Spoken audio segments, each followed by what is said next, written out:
I'm really excited. This could be very wonky, but I'm really excited for PineScript 6 that was just released by TradingView. Did you see this? The release? I did not. No. So bring me up to speed. What's the big thing that they're coming out with? Well, it's incremental changes when it comes to these sorts of things. They add certain features for the previous version, version 5, and then once they decide, okay, no, these need to be staples now, in they make a new version. What I like about it is that we get, as a PineScript developer, where that's my, that's what I do a lot of. I create scripts, strategies, and indicators. We have more flexibility as far as how things look, and accessing information. So the big thing here is that request.security, requesting information, Mhm. you can do that inside of a local scope. You can do that within a loop. You can do that within if condition, within certain functions. And so you don't have to do this whole thing where you have to have it all set up beforehand at the top of the script.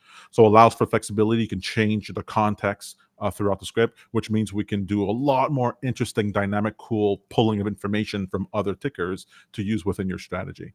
Got it. Very excited about that. And also being able to make things look pretty and interesting and nice for people is a big thing, because you can add a 20% premium on any script that you sell, if you make it look pretty. I am kind of curious. Like I went through the V6 changes in PineScript here, and there's a couple of questions I have. One of them I am extremely excited about, if this is correct. There's two new variables inside of PineScript: siminfo.main ticker ID and timeframe.main period. Right. Any context as to whether the main ticker ID would tell us what the underlying security is for continuous futures contracts? Oh, you know what? I didn't even think about that. I guess you could get that. I'd have to check, because the reason they added that there is that when you're using when you wanted to use any of the sim info information within a request, within a function, it was using the new context. So you would do Uh, request pull the new information, and then now that's that's what it, I'm for. returning, No, different information. Now it's good. my hopes are dashed. That is a different use case.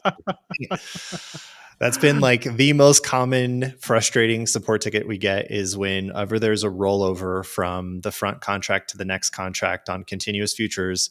We get the same requests every single quarter.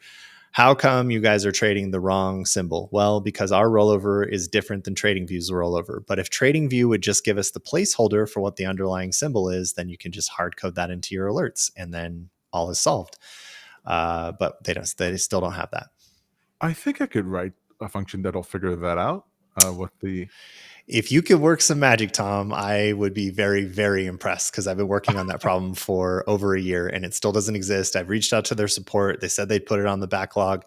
But as far as I know, there's no movement on that request yet. Okay, so then I'll figure it out in an hour, and I'll just enjoy the loading rights after that. I'm going to have to hang my head pretty low if you figure it out in an hour.